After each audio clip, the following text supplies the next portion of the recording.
बाबू हंबा कशी करतो हंबा? शेळी कशी करते शेळी? वाव.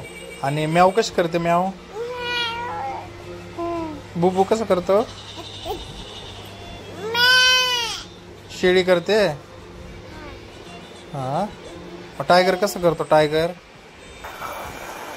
हंबा.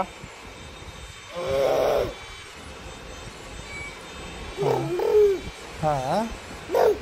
कोंबडी कशी करते कोंबडी? कशी करते कोंबडी? कशी आवाज काढते? कसं? कोक. वाव. कावळा कसा आवाज करतो कावळा? कसं करतो कावळा? कोंबडी कशी करते?